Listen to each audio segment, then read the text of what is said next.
bien, primera carta a los Tesalonicenses, el capítulo 1, el versículo 1. Dice así la bendita palabra del Señor: Pablo, Silvano y Timoteo, a la iglesia de los Tesalonicenses, en Dios Padre y en el Señor Jesucristo, gracia y paz sean a vosotros, de Dios nuestro Padre y del Señor Jesucristo.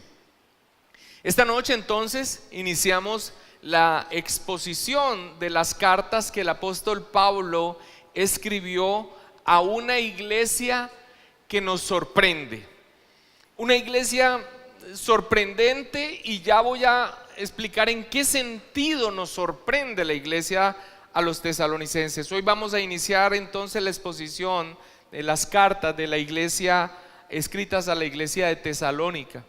Las cartas de los tesalonicenses nos dejan ver ese obrar soberano de Dios para su propia gloria, reflejado en la diligencia, fe, amor y perseverancia de aquellos en los que su poder actúa para salvación de manera soberana con quien Él quiere. Eso es lo que vamos a poder ver en la carta a los tesalonicenses. Nosotros vamos a ver el obrar soberano de Dios en quien Él quiere y ver de donde uno no se espera cómo surge firmeza en la fe, en las convicciones, en la santidad, en la perseverancia, de una manera que incluso nos sorprende. Y alguien diría, pero es lo que se espera. Pero mis hermanos, debido a nuestras debilidades y a nuestra pecaminosidad, no todas las cartas o no todas las iglesias a las cuales se dirigen las cartas son tan sorprendentes en el resultado de abrazarse a los pies de Cristo por la pura gracia de Dios. Todos ellos, los verdaderos creyentes, su salvación es segura en Cristo Jesús, pero el resultado, pocas veces vemos un resultado tan maravilloso como el que vemos en la predicación de la palabra a estos hombres y mujeres de la ciudad de Tesalónica. Y es sorprendente porque tan solo, escúchenlo bien, tan solo 3 semanas estuvo el apóstol Pablo con los tesalonicenses cuando ante su predicación del evangelio se inició la iglesia.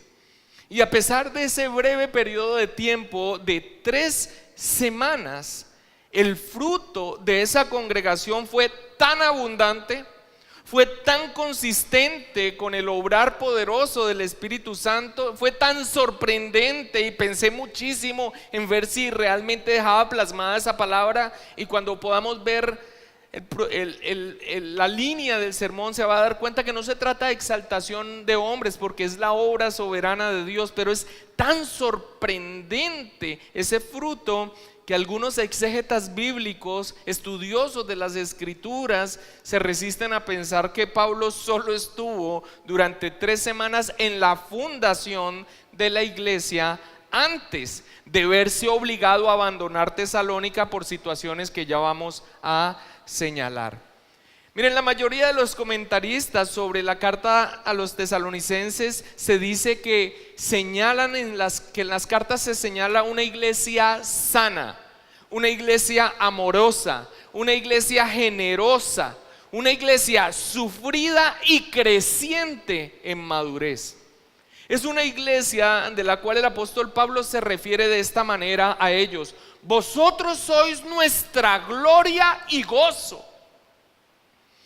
Las iglesias de Macedonia, Tesalónica, Filipos y la misma Berea eran no solamente su orgullo como apóstol por el resultado maravilloso que tuvo el obrar del Espíritu Santo mediante la predicación de la palabra del Señor, sino que las iglesias de Macedonia, a pesar de la difícil situación económica que ellos vivían, fue el bastión de la fe que proporcionó continuamente los recursos para gran parte de la labor misionera del apóstol Pablo.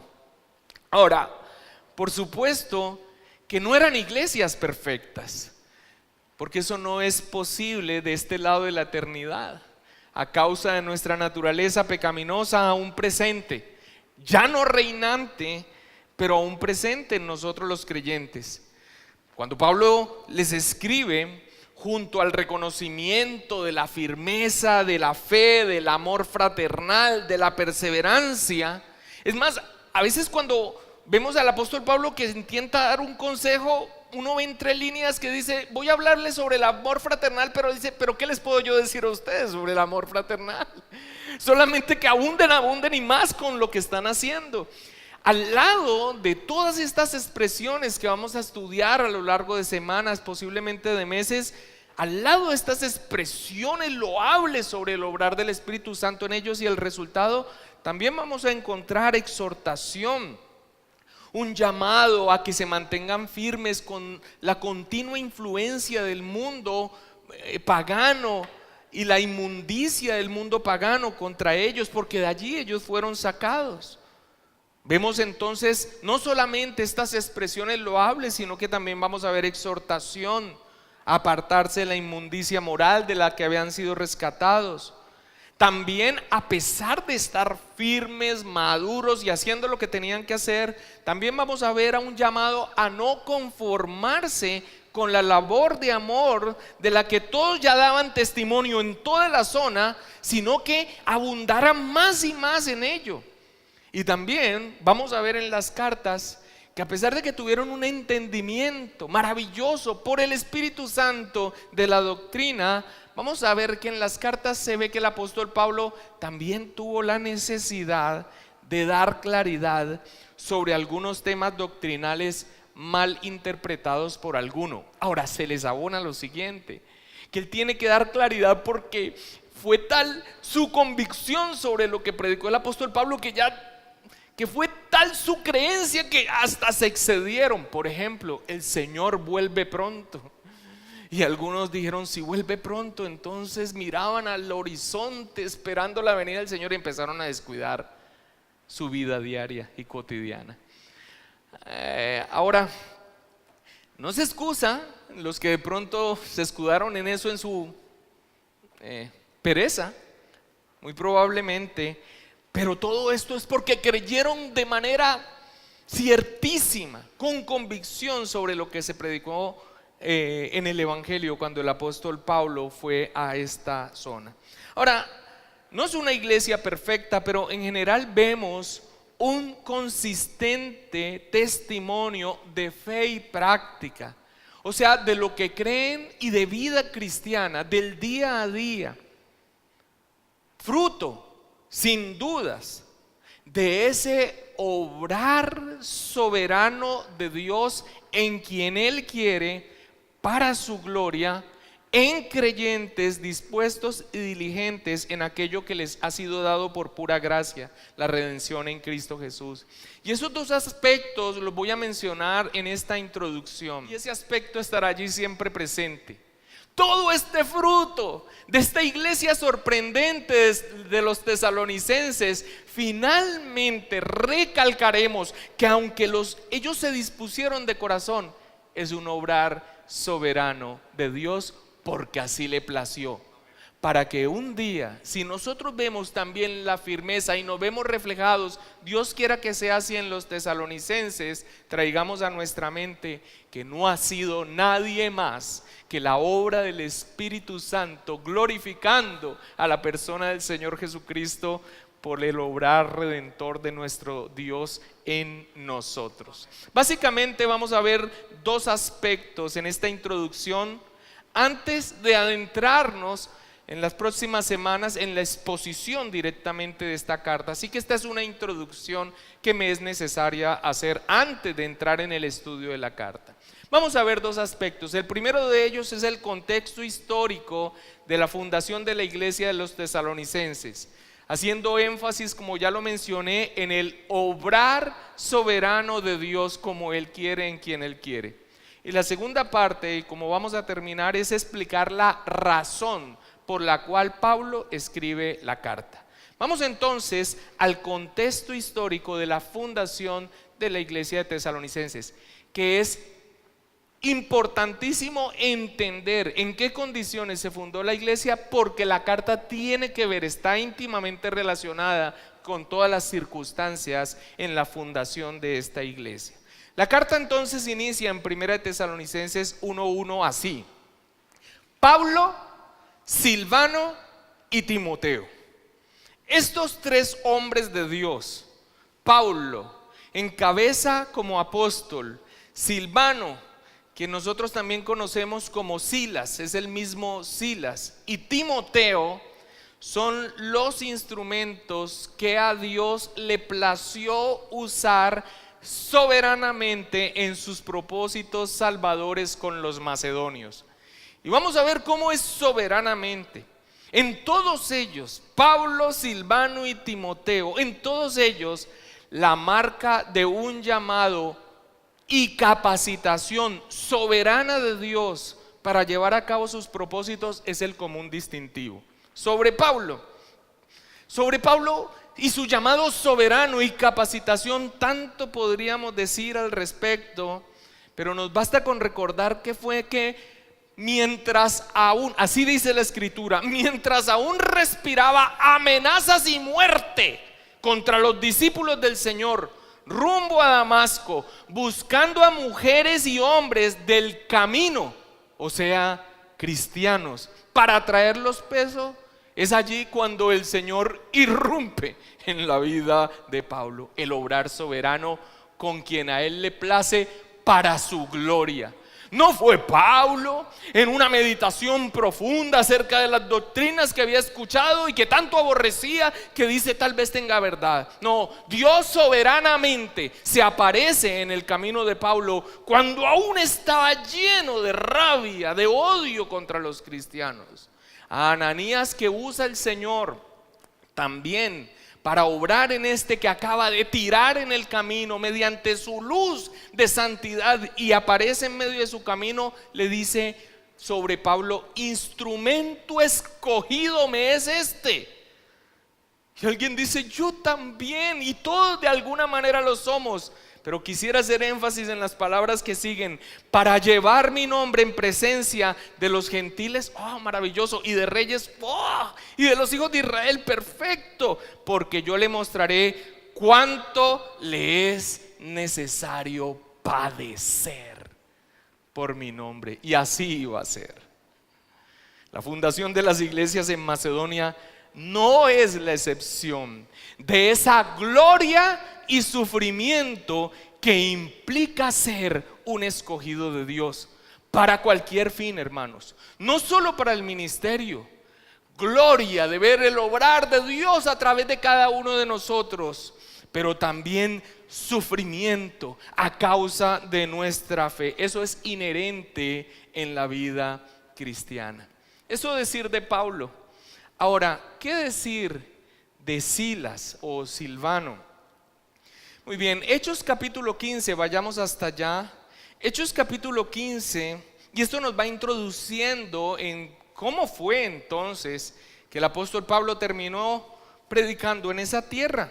Hechos capítulo 15, del versículo 36 al 45, nos narra el inicio del segundo viaje misionero del apóstol Pablo, donde las iglesias de Macedonia, que ya las mencioné, Filipos, Tesalónica, Berea, y la iglesia de Acaya, Corinto, incluso pasa también por Atenas, son fundadas sin que fuera parte de los planes iniciales que él tenía.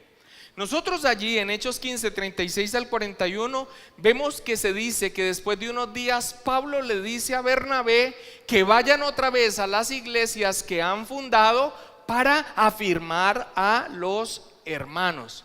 Pero entonces surge un desacuerdo entre Pablo y Bernabé por Juan Marcos. Juan Marcos, en el primer viaje que habían hecho, Juan Marcos, tal vez por las circunstancias difíciles, ha sacado la mano, por decirlo en nuestras expresiones, y no los ha acompañado más. Pero Bernabé quiere volver a llevar a Juan Marcos, y Pablo considera que Juan Marcos no debe ir,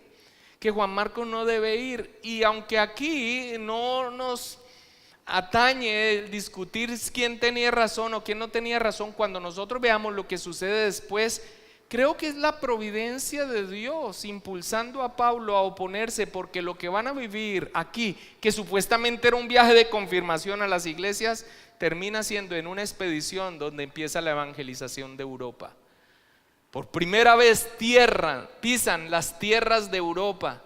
Por primera vez pisan un nuevo continente con el evangelio, la salvación en Cristo Jesús. Pero lo que se van a encontrar realmente, esperaba tener allí hombres probados y dispuestos conforme al llamado a padecer en el nombre del Señor Jesucristo. Dice el versículo 39: y hubo tal desacuerdo entre ellos que se separaron el uno del otro.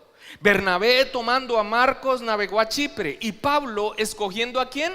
A Silas, salió recomendado por los hermanos a la gracia del Señor, y pasó por Siria y Cilicia, confirmando a las iglesias. Silas. ¿Por qué hablamos de la soberanía de Dios? No solamente en Pablo, sino también en Silas. Silas es un caso realmente especial. Cuando Pablo y Bernabé suben a Jerusalén por toda la situación de los gentiles que se están convirtiendo, el Espíritu Santo derramándose sobre los gentiles, y los judaizantes viendo toda esta situación y queriendo impulsarlos a que se circunciden, a que cumplan la ley, en otras palabras, a que se conviertan en judíos, suben hasta donde los apóstoles, Pablo, Bernabé, porque esta es una situación difícil que se había presentado, y para la gloria del Señor, a cada uno de estos hombres, a los apóstoles, por la obra del Espíritu Santo y el tiempo que estuvieron con el Señor Jesucristo, y al apóstol Pablo por revelación directa del Señor Jesucristo, todo coincide. El evangelio es mediante la sola fe en el Señor Jesucristo, y cualquier añadidura adicional supuestamente para ser verdaderamente salvo es inaceptable. Los apóstoles y los líderes de la iglesia de Jerusalén estrechan su mano, la diestra, para mostrar que están plenamente de acuerdo con la labor y predicación del evangelio, tanto de Bernabé como de Pablo. Y consideran que deben mandar unos hombres a las iglesias gentiles nuevas, judíos de Jerusalén, para que vayan y confirmen, que no se dejen engañar acerca de cualquier cosa adicional al evangelio, con tal de que guarden algunos aspectos por respeto también a las creencias judías. Y dentro de esos hombres escogen a dos judíos que eran principales en Jerusalén, junto con el medio hermano del Señor Jesucristo, Jacobo, y junto con los apóstoles, con Pedro y todos los que allí están, y escogen a dos. Escogen a Silas y a un hombre llamado Judas, para que vayan con Pablo y Bernabé por las iglesias gentiles, por carta, a expresar la unidad doctrinal que hay entre los 12 y Pablo, entre los 12 y aquel que fue enviado a los gentiles.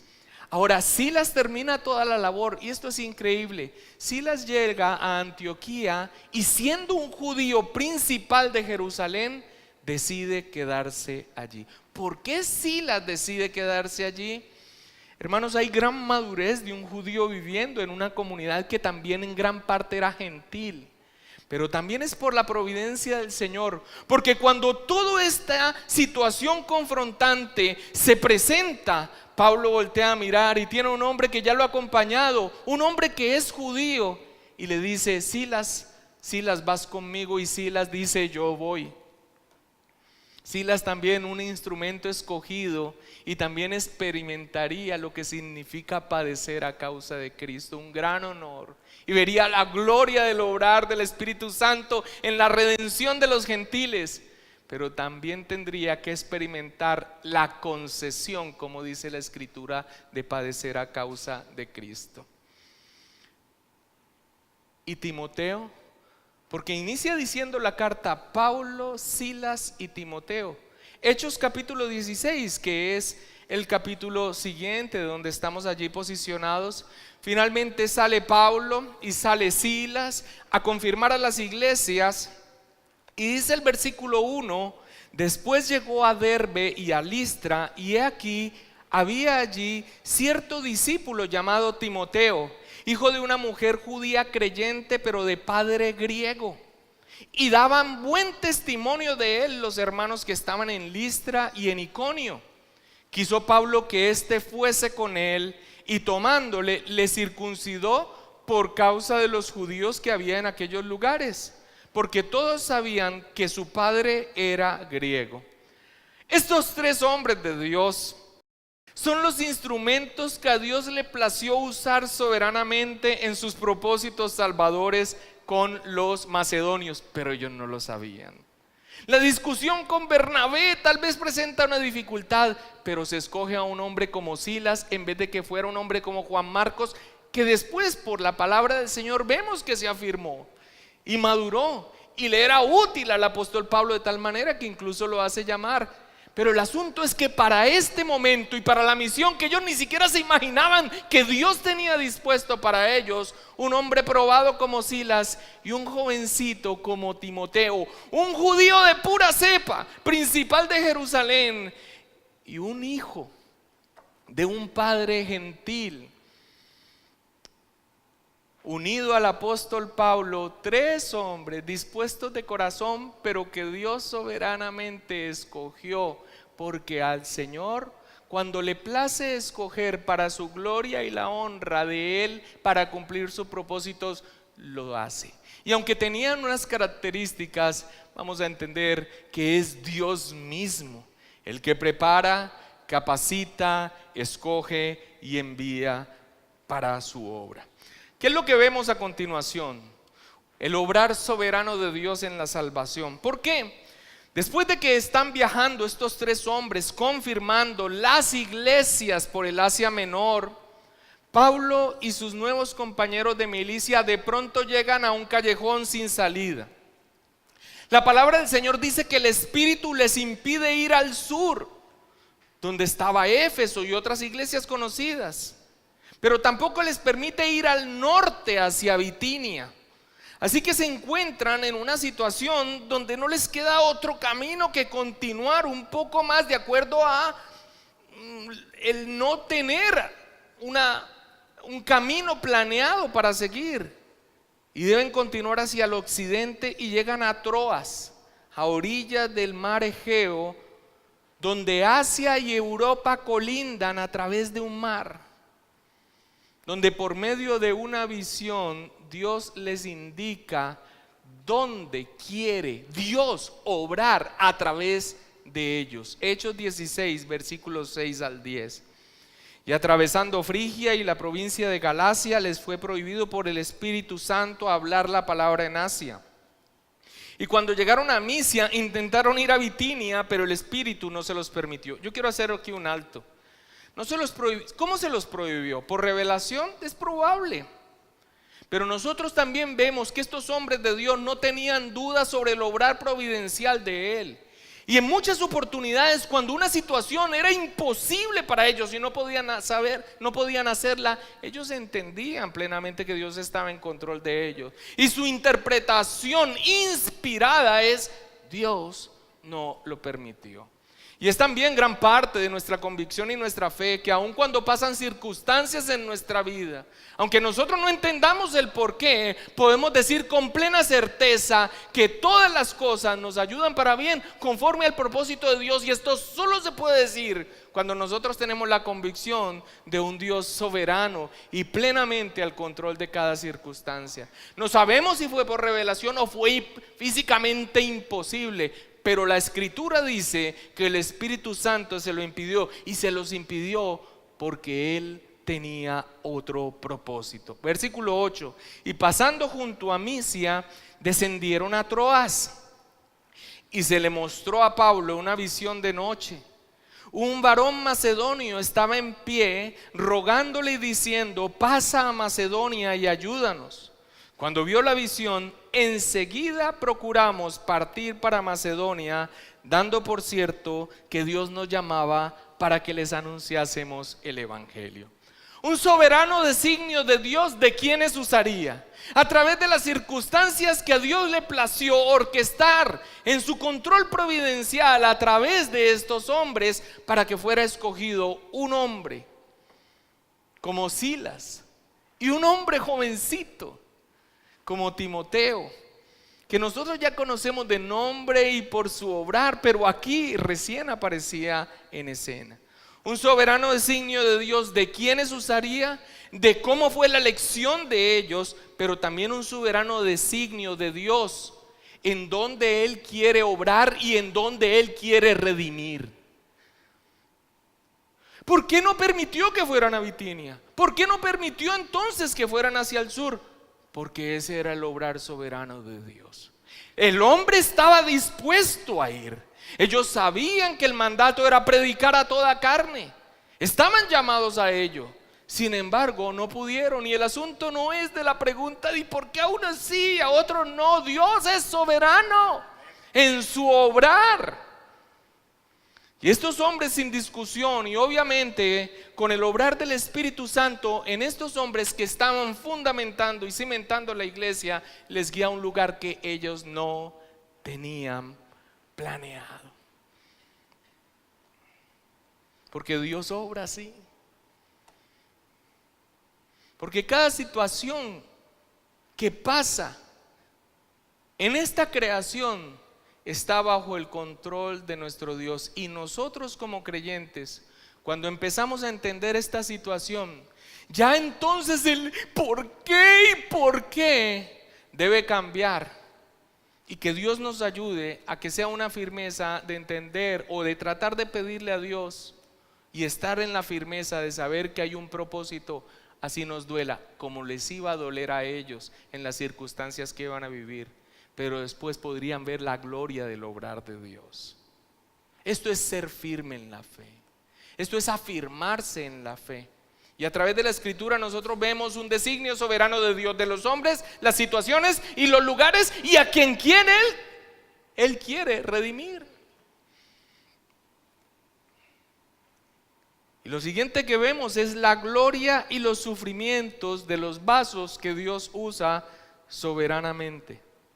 Pablo entonces embarca a Troas, atravesando el mar Egeo, para llegar finalmente a Filipos. Y allí, cuando llegan a Filipos, se van a predicar el evangelio cerca a un río. Estaban allí las mujeres, y dice la Escritura que una mujer llamada Lidia, vendedora de púrpura de la ciudad de Tiatira, Dios abrió el corazón de Lidia para que estuviese atenta a las palabras del apóstol Pablo. Pablo se dispone, Pablo lo hace, Pablo sabe que es enviado, pero quien está haciendo la obra redentora en nuestro Dios, el Espíritu Santo de Dios, quien permita que Lidia atienda. Y hay una primera conversión y hay mucho gozo. Pero entonces el enemigo, tratando entonces de interponerse ante el obrar de Dios redentor, muy probablemente en una zona de dominio de él, no percibía que la obra del Señor Jesucristo ya había limitado su interferencia entre las naciones, y el evangelio estaba siendo predicado con poder por primera vez ahora en Europa. Desde el Oriente Medio, extendiéndose por la Asia inferior, y ahora pasando a Europa, hay una conversión, pero también hay una oposición demoníaca. Una muchacha con un espíritu de adivinación, que sus dueños, era una esclava, recibían mucho dinero por ese obrar infernal en esta mujer. Días y días está detrás de ellos diciendo: estos hombres son siervos del Dios Altísimo. Y alguien diría: bueno, les estaba haciendo propaganda. Pero por más de que estuviese haciendo esto, Pablo sabe que esto no viene de parte de Dios. Reprende y hace salir a ese espíritu, y se arma tremendo alboroto en la ciudad, porque estos hombres, los dueños de la esclava, ya no tienen la entrada en dinero que aún estas cosas de maldad producen, y que muchos se dejan enganchar por eso aún al día de hoy. Hechos 16, 22 y 24 muestra que se arma una gran alboroto en la ciudad. Dice: se agolpó el pueblo contra ellos, y los magistrados, rasgándoles las ropas, ordenándoles azotarles con varas a estos hombres. ¿Por qué? Ante una acusación por algo que ellos han hecho. Han perdido la ganancia estas personas, con esto que ellos han hecho, este obrar sobrenatural. Y el 23 es importante. Tú que dices, yo, envíame a mí, no dejes de decirlo. Dios, úsame, no dejes de decirlo. Igual Dios lo hará. Pero también observa que el llamado del Señor tiene gloria, pero también es inherente el padecer y el dolor. El versículo 23 dice, después de haberles azotado un poquito, ¿no? Mucho. Les echaron en la cárcel, mandando al carcelero que los guardase con seguridad, el cual recibió este mandato, los metió en el calabozo de más adentro y les aseguró los pies en el cepo. Amado hermano, en el llamado de Dios, el hombre, la mujer de Dios debe entender que no es un llamado a acostarse sobre una nubecita de algodoncitos y en un quietismo que está allí todo bien. El llamado de Dios nos permite ver su gloria, pero también nos permite ver el sufrimiento por la oposición, por la injusticia. Es una concesión que Dios nos da. Qué buen inicio de la evangelización de un nuevo continente, azotados y puestos sus pies en el cepo. Y entonces se encuentran allí Pablo y Silas deprimidos diciendo, ¿por qué a mí? ¿Por qué me pasó esto? No, hermanos, ¿sabe qué dice la escritura? Que estaban cantando himnos. Y en ese momento el obrar sobrenatural de Dios les libera, tiembla todo, se caen sus cadenas. Y cuando van ahí, cuando el carcelero piensa que se han ido y se va a matar porque sabe el castigo que hay para aquel que era responsable de los presos y dejaba que se evadieran, ellos lo impiden y se encuentra entonces allí otra conversión más. El carcelero, ¿qué debo hacer para ser salvo? No sabemos cuál era el propósito de su pregunta, pero sí sabemos que ante todo este obrar de Dios, la predicación, los mismos himnos, Dios abre el corazón de este hombre y se convierte. Ellos eran romanos, Pablo era romano. Finalmente hacen que salgan de Filipos, pero allí ya queda una semilla. En la exposición de la carta a los Filipenses vemos cómo esta iglesia en Macedonia también era un orgullo para Pablo. Y en un viaje, saliendo de Filipos, porque tocó una turba, en un viaje que debió haber sido espantoso, cuando la escritura dice que ellos fueron azotados con varas mucho, quisiera que leyéramos la palabra de una manera existencial. Debió haber sido un viaje espantoso. Y la entrada de estos predicadores maltrechos después de 160 kilómetros de camino por lo que se conoce la Vía Egnatia entrando a Tesalónica, debió haber sido una imagen tremenda. Hechos capítulo 17, versículo 1 al 4. Y es allí donde entramos a Tesalónica. Por fin. No sé si usted ha notado el obrar soberano de Dios en la elección, en las situaciones, en el impedimento de ir a un lado, a otro. Los planes que tenían finalmente se truncaron, eran otros los de Dios. Las expectativas que habían, los varazos que recibieron, ¿cómo los hace salir de un lugar a otro con dolor para finalmente entrar a una ciudad? Hechos 17, 1, 4 dice, pasando por Anfípolis y Apolonia, llegaron ¿a dónde?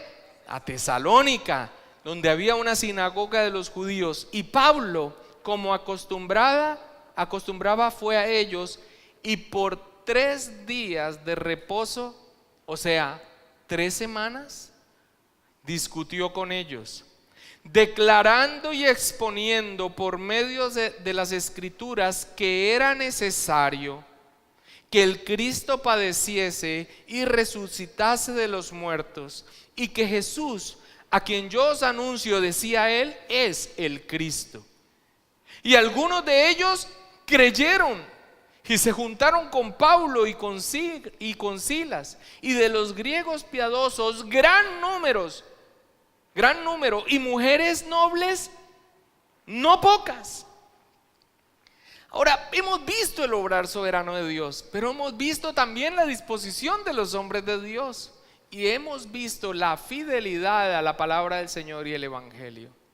Ellos no buscaban congraciarse, ellos no perdían el tiempo. Cuando usted ve que por las escrituras, es por el Antiguo Testamento, mostraban que era necesario que el Cristo padeciese, que resucitara a los muertos. Este es quien yo anuncio, es Jesucristo, es el Cristo, es el Evangelio anunciado. Y es el Evangelio anunciado lo que Dios usa soberanamente para traer de la muerte a aquel que está muerto en delitos y pecados. Estos hombres no se pusieron a pensar cuál será la cultura, qué será que les decimos, cómo les entramos de ladito. Se predica el Evangelio. Ellos también están dispuestos. Dios ha obrado soberanamente, pero estos hombres eran fieles también a su llamado, y Dios obra. La conversión de muchos allí es notoria, de tal manera que judíos incrédulos son enviados entonces también. Se levanta una turba contratada por los judíos de hombres malos y ociosos, y caen a donde creían ellos que estaban los apóstoles, que estaba Pablo y sus acompañantes, la casa de Jasón. Toman al pobre Jasón, lo llevan ante quienes gobernaban el pueblo, y por la providencia del Señor les cobran fianza y sale libre. Jasón, un creyente, el creyente que tuvo que recibir las circunstancias de ese alboroto, pero su nombre está en la Escritura. Y Dios lo usó para albergar a estos hombres, así como usó un Ananías que no vuelves a escuchar nunca más, que incluso le dice al Señor: hola, ¿tú sabes quién es el que me estás enviando a orar por él? ¿Tú sabes la fichita, la joyita?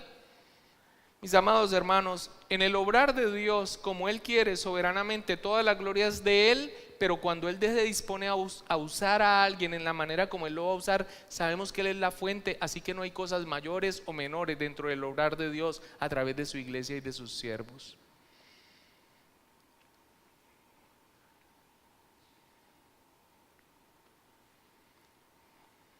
Ante esta turba entonces, los hermanos sacan a Pablo y a sus acompañantes de noche, lo envían a Berea. En Berea entran a donde hay más judíos y ellos siguen predicando la palabra. Y los bereanos eran aún más nobles que los judíos que estaban en Tesalónica. Y dice la Escritura que creyeron muchos de ellos, y mujeres griegas de distinción, y no pocos hombres. Más fruto del obrar de Dios a través de la predicación. Filipos, Tesalónica, Berea. Pero allí en Berea entonces los judíos de Tesalónica también siguen persiguiendo a Pablo y tiene que salir. Versículo 14 y 15 de Hechos 17, y aquí estamos cerrando entonces la parte del contexto histórico. Pero inmediatamente los hermanos enviaron a Pablo que fuese hacia el mar, y Silas y Timoteo se quedaron allí. ¿En dónde? En Berea. Y los que se habían encargado de conducir a Pablo le llevaron ¿a dónde? A Atenas. Y habiendo recibido orden para Silas y Timoteo de que viniesen a él lo más pronto que pudiesen, salieron. Así se fundó la iglesia de Tesalónica. Qué alboroto, qué dolor, qué circunstancias más difíciles, pero qué fruto tan tremendo. Y aquí entramos en la segunda y final parte. El tiempo se va volando hoy. La razón de la carta. Pablo, entonces, después de toda esta experiencia tan tremenda y de ver cómo Dios obra en una tierra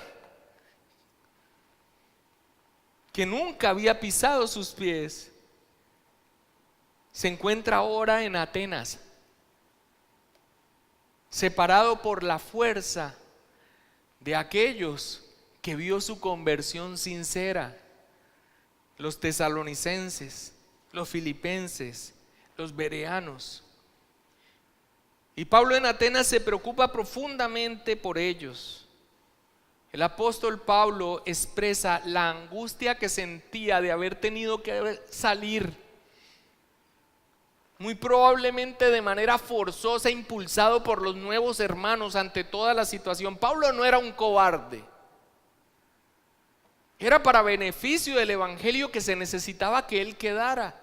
Y ahora en Atenas, recordando las conversiones maravillosas por el obrar de Dios ante la predicación, está en tal angustia que es descrita en Primera de Tesalonicenses. Vayamos allá, capítulo 2, versículos 17 al 18. Y les escribe: pero nosotros, hermanos, y estos ya se los escribe tiempo después, ya vamos a ver en qué momento. Aquí lo que nos importa es ver lo que él sentía ya en Atenas al tener que haber salido y haberlos dejado solos, recién convertidos, 3 semanas de predicación. Pero nosotros, hermanos, separados de vosotros por un poco de tiempo, de vista pero no de corazón, tanto más procuramos con mucho deseo ver vuestro rostro, por lo cual quisimos ir a vosotros, yo Pablo ciertamente una y otra vez, pero Satanás nos estorbó. Pablo se quería devolver, pero no pudo. Y su preocupación era tan grande que lo que hizo fue, cuando por fin Timoteo y Silas llegaron a acompañarle a Atenas, venían de Berea, envió a Timoteo de vuelta a Tesalónica.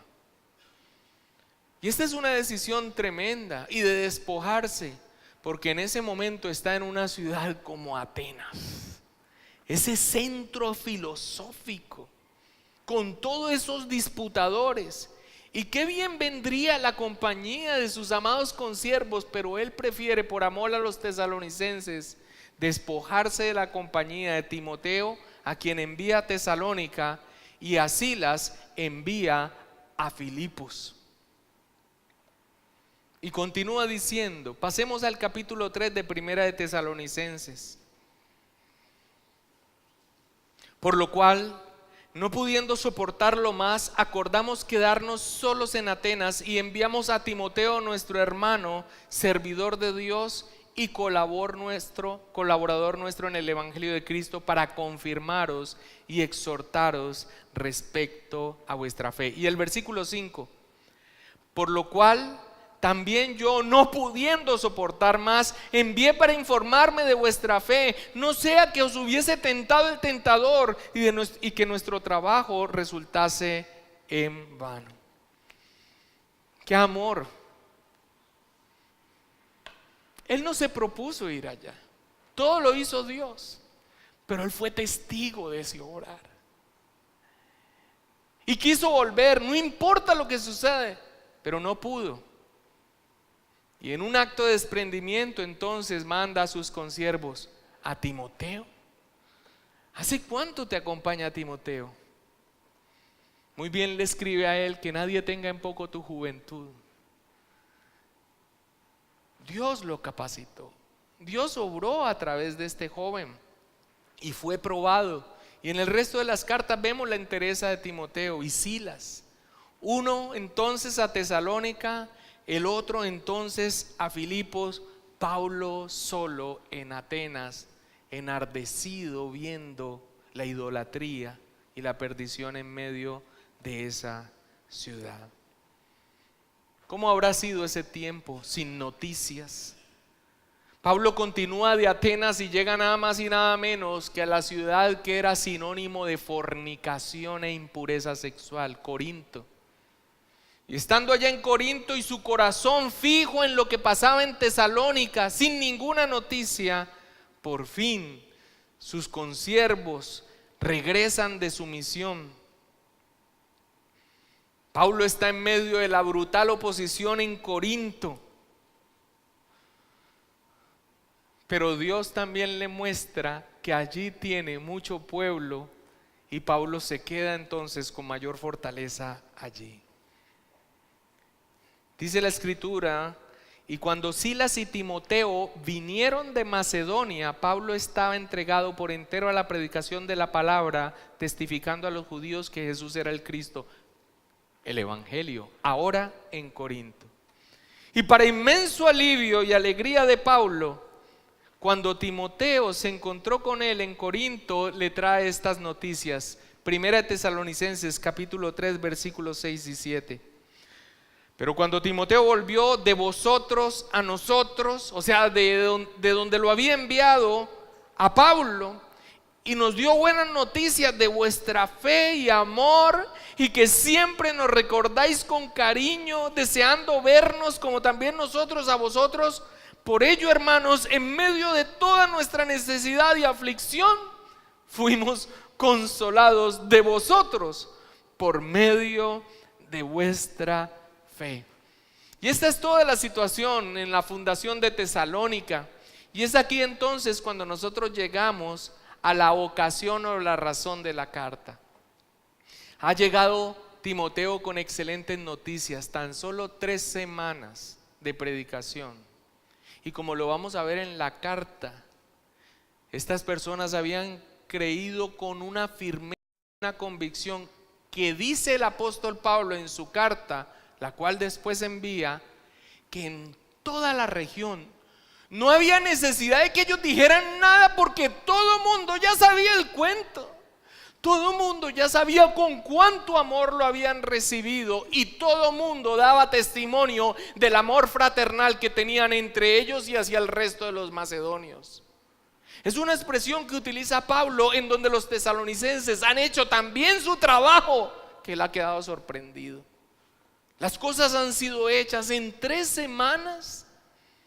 Y cuando uno ve el contraste con otras iglesias, uno dice, ¿de dónde? ¿Sería la cultura?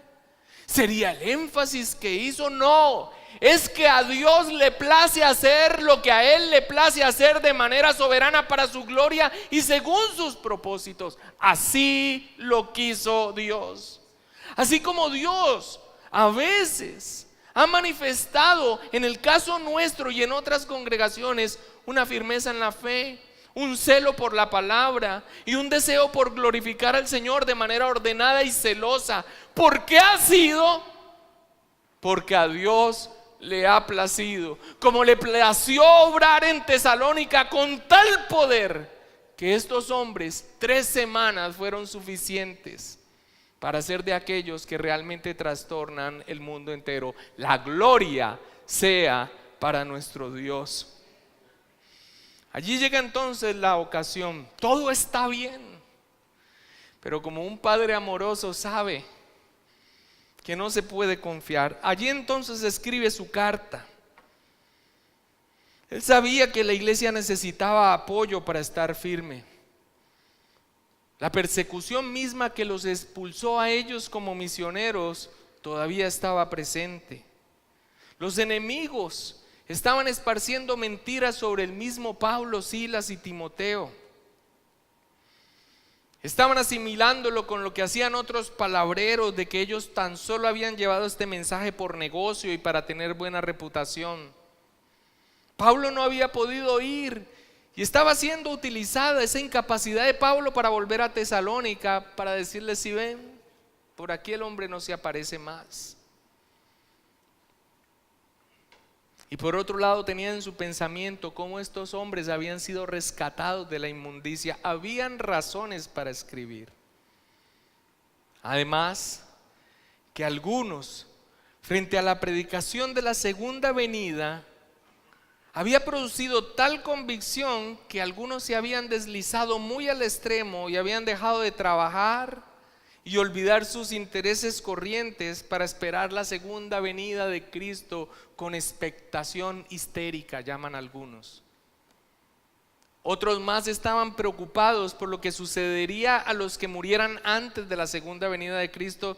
Y es así entonces, en medio de esta historia, el obrar soberano de Dios, que Pablo escribe una carta para afirmar a una iglesia para que siga haciendo lo que está haciendo hasta ahora.